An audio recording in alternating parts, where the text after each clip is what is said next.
എടോ ഞങ്ങൾക്ക് ഇനി താല്പര്യമില്ല. ഒന്ന് കാണുന്നതിനെന്താ പ്ലീസ് ഒന്ന് ജസ്റ്റ്. അപ്പൊ നമുക്ക് നോക്കാല്ലേ? തന്നെ ഒരാൾ അന്വേഷിച്ചു. കണ്ടാൽ ആളെങ്ങനെയാ? മെലിഞ്ഞിട്ട് താടിയൊക്കെ വെച്ചിട്ട്. വിശദമായി അങ്ങോട്ട് സംസാരിക്കാൻ കിടക്കണേ ഉള്ളൂ. ചെയ്യാത്ത പണിക്ക് എക്സാലോജിക്കിനും അതിന്റെ ഉടമയ്ക്കും കാശ് വാരി വീശിയത് ഉന്നത രാഷ്ട്രീയ നേതാവിന്റെ പുത്രിയായതുകൊണ്ടാണെന്ന് സെറ്റിൽമെന്റ് ബോർഡിന്റെ ഉത്തരവ് വന്നിട്ട് കാലങ്ങളായെങ്കിലും അത് പിടിച്ചാ തൂങ്ങേണ്ടി വരും. അവൻ പൊളിച്ചടുക്കാൻ ഇറങ്ങിയിരിക്കുക. ഹലോ, ഞാൻ കർത്തായുടെ കയ്യിൽ നിന്ന് ഫ്രീ ആയി പറ്റിയ 1.25 കോടിക്കുള്ള സേവനം എന്ത്? അത് MS ഓഫീസ് കെട്ടിപ്പൊക്കാനാണെന്നും ടാലിയുടെ കാല് പണിയാനാണ്. അത് ഞങ്ങള് തന്നെ ഒരു സഹോദര സ്ഥാപനമാ. ഒന്ന് നിർത്തണോ തന്റെ ഈ പുളു? പൊട്ടവാദങ്ങൾ പൊട്ടിപ്പൊടിഞ്ഞ് കാട്ടിൽ കയറുമെന്ന പേടിയിലാണ് വട്ടം കിടന്ന് അന്വേഷണം ചേർക്കാനുള്ള പെടാപ്പാട്. ഞാനിവിടെ കിടന്ന് തീ തിന്ന, കുറച്ചുകൂടെ തീ തിന്നുക, എന്നിട്ട് അതിന്റെ കൂടെ കുറച്ച് മണ്ണോടെ കഴിച്ചോളൂ. ഒന്ന് ആളി പടരട്ടെ. മുഖ്യമന്ത്രിയുടെ മകൾ ഇല്ലാത്ത പണിക്ക് വാങ്ങിയ പണത്തിന്റെ പരിഹാരത്തിലേക്ക് നക്ഷത്ര വക്കീലിന് പൂച്ചപറ്റ ഖജാനയിൽ നിന്നും കോടികൾ കൊടുക്കാനാണ് നീക്കമെങ്കിൽ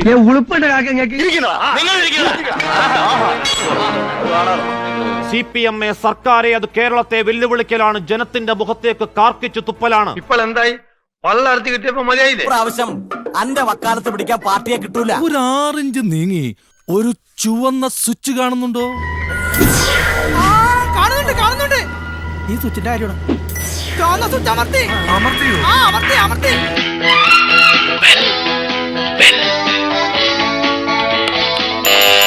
താങ്ക് യു.